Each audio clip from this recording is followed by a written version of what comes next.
Assalamu alaikum, my dear students. Welcome to Asim Sar's Foundation classes. Like you all know that almost a week ago I told you that I am going to start a series of lectures that will cover almost all the syllabus of your grammatical portion of English as per the requirements of your board exams.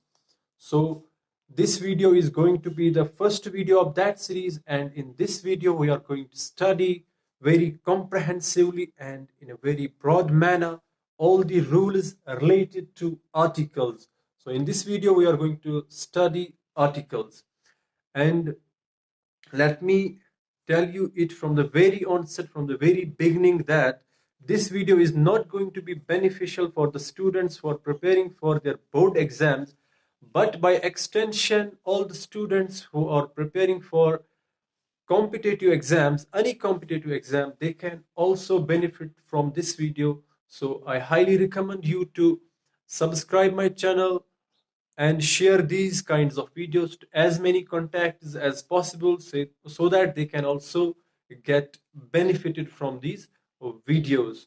So let us start articles. तो articles में आपको पता है the आता है और आता है अ और एन। आपको पता है अ और एन ये इंडेफिनिट है और डेफिनिट आर्टिकल में द आता है। तो आर्टिकल्स नाउन्स के सामने इस्तेमाल होते हैं। तो द डेफिनेट आर्टिकल इसलिए है क्योंकि ये जिस नाउन के सामने इस्तेमाल होता है सेंटेंस में, हमें उस नाउन की मतलब आइडेंटिटी मालूम होती है, पता होती है। सो ये डेफिनेट है, मतलब डायरेक्ट आइडेंटिटी हमें पता होती है। और जब अ और एन में से कोई भी नाउन के सामने इस्तेमाल होता है तो ये इनडायरेक्टली और इंडेफिनेटली इस्तेमाल होते हैं। हमें डायरेक्ट और डेफिनेट आइडेंटिटी उस नाउन की पता नहीं होती है। तो इन्हीं को हम अच्छे से समझते हैं।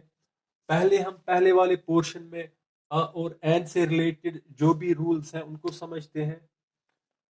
आप जानते हैं vowels A E I O U, ये वॉवेल्स हैं, ये लेटर्स हैं, वॉवेल्स हैं।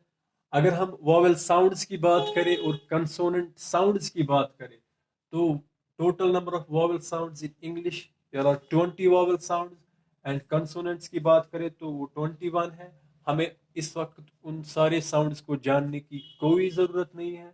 हम in short vowels, in 5 vowel sounds को अच्छे से समझते हैं। On the basis of these sounds we can easily be able to differentiate between where to use a and where to use an। तो पहले हम इन 5 साउंड्स को समझते हैं। ये लेटर्स हैं, vowel letters A E I O U, लेकिन इनके साउंड्स कुछ अलग हैं। तो देखिए apple, A A A sound in apple, इसी तरह से एंगल, इसी तरह से elephant, E E elephant, egg. तो E sound in A A sound in elephant, इसी तरह से I ink, E E E sound ink, इसी तरह से insect, O sound on, O O on off, इसी तरह से यू साउंड,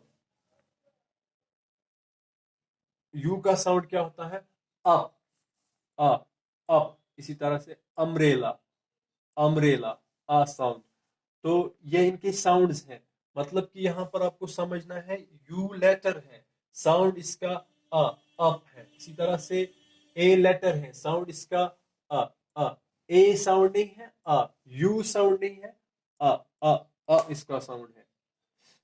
अब ये साउंड्स आपको दिमाग में रख के इन सेंटेंसेस को सॉल्व करना है। आपने देखना है कहाँ हमने ए का इस्तेमाल करना है, कहाँ हमने एन का इस्तेमाल करना है। तो आपको करना कुछ नहीं है, बस इन साउंड्स को दिमाग में रखिए। अगर इन साउंड्स में से कोई भी साउंड नाउन्स के सामने आता है तो हम एन का इस्तेमाल करेंगे, अगर नहीं आता है तो हम सीधे अ का इस्तेमाल करेंगे। तो देखिए पहली example, let me rub it. तो देखिए, I saw dash one eyed man, तो यहाँ पर वन है, वन आइड, तो साउंड क्या आता है पहले, वा, वा। इनमें से वा आता है कहीं पे, नहीं आता है, तो क्या इस्तेमाल होगा, आ। इसी तरह से he is dash unknown boy, you है, यू वॉवेल है, लेकिन साउंड यहाँ पे क्या है, आ, आ, तो आ आता है वॉवेल साउंड में, हाँ, यू का साउंड आता है आ। इसी तरह से अगर वॉवेल साउंड आता है तो एन का इस्तेमाल करेंगे। He is dash unique student. अब अगर यहाँ पे आप देखेंगे तो सारा डाउट यहीं पे क्लियर होगा आपका। यहाँ पर भी यू था लेकिन साउंड आ था, आता है वॉवेल साउंड में। यहाँ पर भी यू है लेकिन साउंड यू का है। यू आता है इन पांचों में से कहीं पे वॉवेल साउंड में, नहीं आता है। आप कहेंगे आता है, यू तो लेटर है, साउंड नहीं है, तो यू वॉवेल साउंड नहीं है, तो सीधे हम अ का इस्तेमाल करेंगे। He is a unique, you आया, यू साउंड वॉवेल साउंड नहीं है, यू लेटर है, इसीलिए अ। कंफ्यूज नहीं होना है, अच्छे से देखिए, अच्छे से समझिए। This is dash uniform rule, फिर से यू आया, अ का इस्तेमाल करेंगे। शी इज नॉट डैश अगली गर्ल, यू आया लेकिन साउंड आ आया, आता है इसमें, तो अगली, इसके सामने क्या आएगा, एन, अगली गर्ल। इसी तरह से और भी एग्जांपल्स आप देख सकते हैं। अगर एमएलए है तो क्या लगेगा, ए साउंड आया तो एन का इस्तेमाल, एन एमएलए। इसी तरह से यूनिवर्सिटी, यू का साउंड आया तो ए यूनिवर्सिटी। इसी तरह से आप बहुत सारे एग्जाम्पल्स देख सकते हैं। बस दिमाग में ये 5 साउंड रखने हैं। अगर आते हैं इनमें से कोई तो एन का इस्तेमाल, अगर नहीं आता है इनमें से कोई तो अ का इस्तेमाल। इसी तरह से अगर यूरोपियन है तो यू साउंड है तो हम किसका इस्तेमाल करेंगे, सिंपली ए का इस्तेमाल करेंगे। So this was about and now let's talk about, let's see the ruling about the। पहले 2 पार्ट्स में, ये पार्ट और ये पार्ट, इन पार्ट्स में हम देखेंगे कि द का इस्तेमाल कहाँ हमने करना ही करना है, मतलब कंपल्सरी यूजेज ऑफ द का इस्तेमाल कहाँ हमने करना ही करना है। तो पहले पार्ट में देखते हैं माउंटेन रेंजेस। अगर माउंटेन रेंज आता है, माउंटेन रेंज मतलब एक मतलब रेंज में बहुत सारे माउंटेन्स आते हैं। सपोज हिमालयन रेंज है, इसी तरह से पीर पंजाल रेंज है, इसी तरह से काराकोरम रेंज है। तो अगर रेंज आता है तो रेंज के साथ हम द का इस्तेमाल करेंगे। सो हम कहेंगे द हिमालयन रेंज, इसी तरह से द काराकोरम रेंज, इसी तरह से द पीर पंजाल रेंज। तो अगर रेंज आता है, माउंटेन रेंज, उनके साथ द का इस्तेमाल होगा। इसी तरह से यूनिक, अगर कोई भी चीज है जो यूनिक है तो उसके साथ भी, मतलब एक है, उसके साथ भी हम द का इस्तेमाल करेंगे। Example the sun, the earth, the moon, etcetera. इसी तरह से अगर सुपरलेटिव डिग्री ऑफ एडजेक्टिव्स हैं तो उसके साथ भी हम द का इस्तेमाल करेंगे। मतलब this boy is the tallest boy of class, the tallest boy. This building is the largest and the highest building of this area, the largest and the highest, highest superlative, largest superlative। इसी तरह से कोई भी adjective की superlative form आते हैं तो the का इस्तेमाल करेंगे। इसी तरह से adjectives when noun is understood, अगर एडजेक्टिव का इस्तेमाल हुआ है लेकिन उस एडजेक्टिव से नाउन का मीनिंग निकल के आता है पॉजिटिव डिग्री ऑफ एडजेक्टिव्स में, तो हम द का इस्तेमाल करेंगे। मतलब the rich should help the poor, rich और पुअर दोनों एडजेक्टिव्स हैं, लेकिन रिच से हमें नाउन का कॉन्सेप्ट, नाउन का मीनिंग निकल के आता है, और पुअर से भी नाउन का कॉन्सेप्ट और नाउन का मीनिंग निकल के आता है।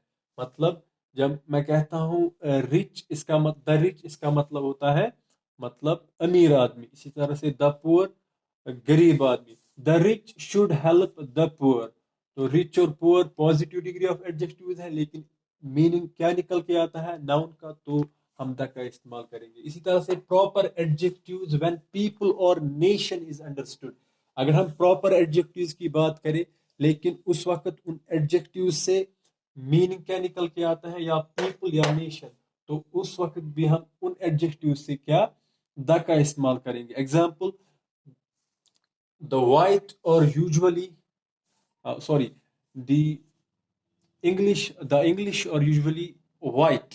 अगर मैंने कहा द इंग्लिश और यूजुअली वाइट, इसमें जो इंग्लिश है, इंग्लिश से मतलब आता है, मतलब अंग्रेज लोग, पीपल को रिप्रेजेंट करता है. इसी तरह से मैं अगर कहूंगा द इंडियंस, इंडियंस में इंडिया में जो लोग रहते हैं उनको रिप्रेजेंट करते हैं. तो इसी तरह से अगर पीपल या नेशन का मीनिंग निकल के आता है प्रॉपर एडजेक्टिव्स में, तो हम द का इस्तेमाल करेंगे. अगर मैंने कहा the English are usually white, तो मैंने द का इस्तेमाल इसलिए किया क्योंकि इंग्लिश से मीनिंग निकल के आता है वहां के लोग. अगर मैं कहूंगा अब आई कैन स्पीक इंग्लिश, ये करेक्ट सेंटेंस है, लेकिन मैं ये नहीं कह सकता I can speak the English, क्योंकि यहां पर इस सेंटेंस में इंग्लिश से मीनिंग निकल के आता है लैंग्वेज का, न कि पीपल और नेशन का. तो प्रॉपर एडजेक्टिव अगर नाउन या अगर पीपल या नेशन का मीनिंग निकल के आता है, तो हम द का इस्तेमाल करेंगे. इसी तरह से पर्टिकुलराइज करने के लिए, अगर कोई भी चीज है उसको पर्टिकुलराइज करना हो, सपोज मैं कहता हूं A girl from class 9th was punished by principal. ये कोई भी गर्ल हो सकती है, मुझे पता नहीं है एग्जैक्टली कौन सी लड़की को मारा गया है, लेकिन जब मैं कहता हूं, जब मैं उस लड़की के साथ द का इस्तेमाल करूंगा, तो द हमें पूरी की पूरी आइडेंटिटी देता है कि किस लड़की को मारा गया. सपोज मैं कहता हूं she is the girl who was beaten by principal. जब मैं शी इज द गर्ल कहता हूं, तो उस वक्त हम उसी एक लड़की की बात करते हैं जिसको एक्चुअली में पुनिश किया गया. तो पर्टिकुलराइज करता है the. Comparative degree of adjectives, लेकिन इन सर्टेन केसेस, मैं एक एग्जांपल देता हूं, हर कंपैरेटिव डिग्री ऑफ एडजेक्टिव से नहीं, कुछ सर्टेन केसेस में कंपैरेटिव डिग्री से द आता है. सपोज कोल्डर और हायर, ये दोनों कंपैरेटिव डिग्रीज ऑफ एडजेक्टिव्स हैं. कोल्डर है कोल्ड की और हायर है हाई की. इनके सामने भी द आएगा. कैसे? मैं कह सकता हूं the higher you go the colder it is. जितना आप ऊंचा जाओगे उतना आप ये जो मौसम है उसको ठंडा पाओगे, कूल पाओगे. The higher you go the colder it is. So comparative degree इस केस में द को प्रीसीड करके, मतलब द इनके सामने आता है. तो ये थे यूजेज ऑफ द. अब हम कुछ और यूजेज ऑफ द देखते हैं, लेकिन ये सारे रूल्स, अब आपको ये परेशानी भी हो सकती है कि इनको याद कैसे रखें. तो मैंने यहाँ पे ट्रिक लिखी है, MUSA, मतलब मूसा.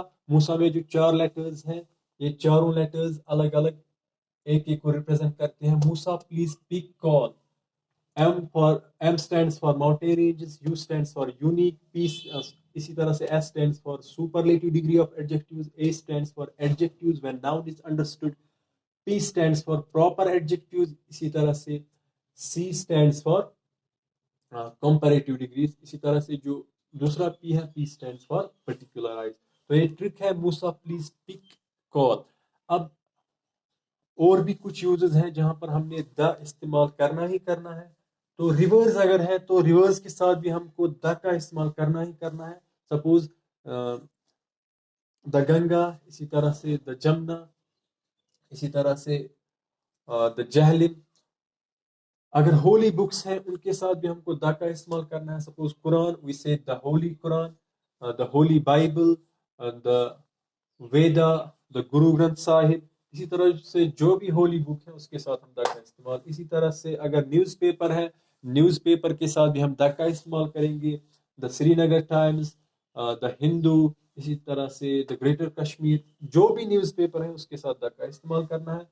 अब क्लास, द क्लास को, नाउन के क्लास को भी रिप्रेजेंट करने के लिए आता है. मतलब अगर मैं कहता हूं the dog is a faithful animal, जब मैं कहता हूं द डॉग, इसमें सारे कुत्ते आ गए, किसी एक डॉग की बात नहीं हो रही है. जितने भी डॉग्स हैं ऑल दी डॉग्स को रिप्रेजेंट करता है, उनका एक क्लास, पूरा क्लास रिप्रेजेंट करता है। या the camel is the ship of desert, अगर मैं कैमल की बात करता हूं तो जितने भी दुनिया में कैमल्स हैं उन सारे को रिप्रेजेंट करता है, मतलब कि एक क्लास को रिप्रेजेंट करता है, क्लास ऑफ कैमल्स।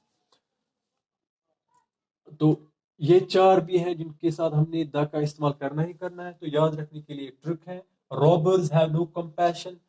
तो ये सेंटेंस है, मीनिंग क्या है इसका कि जो लुटेरे होते हैं, जो डाकू होते हैं, उनको कोई रहम नहीं होता है, रहम नाम की कोई चीज उनमें नहीं होती है।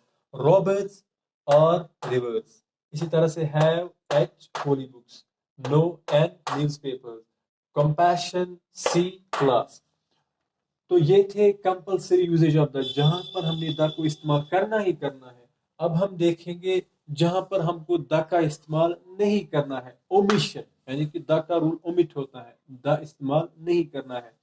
अगर नेम आता है तो हम नेम के साथ आर्टिकल का इस्तेमाल नहीं करते हैं, और द का भी इस्तेमाल नहीं करते हैं, बल्कि आर्टिकल का इस्तेमाल नहीं करते हैं। अगर कोई अगर मुझसे कोई पूछे व्हाट इज योर नेम, तो मेरा सिंपल आंसर होगा my name is Asim. If I say my name is the Asim, so it's totally wrong and it sounds odd. You can by yourself check, it sounds odd, it seems odd sentence. So I can say the correct answer is my name is Asim, not is the Asim. तो इसी तरह से streets के साथ भी नहीं आता है, मतलब महाराजा हरी सिंह स्ट्रीट है या हरी सिंह स्ट्रीट है। इसी तरह से रोड्स अगर है, एक्सचेंज रोड है, इसी तरह से एमए रोड है, या कोई भी लेन है, तो लेन्स, स्ट्रीट्स, इनके साथ भी द नहीं आता है, या आर्टिकल नहीं आता है। कंट्रीज के साथ भी नहीं आता है। अगर सिंपली मुझसे कोई कहता है कि where are you from, so I my simple answer is I am from India और आई एम फ्रॉम कश्मीर। ना ही सिटी के साथ ना ही कंट्री के साथ आर्टिकल आता है। सो if I say I am from the India, it is wrong. If I say I am from the Kashmir, it is wrong. So cities के साथ भी और countries के साथ भी article इस्तेमाल नहीं होता है, और द भी इस्तेमाल नहीं होता है। अगर इसी तरह से language, तो languages के साथ भी द का इस्तेमाल नहीं होता है। I can't say I can speak the English. I say I speak English, not the English. So it sounds odd.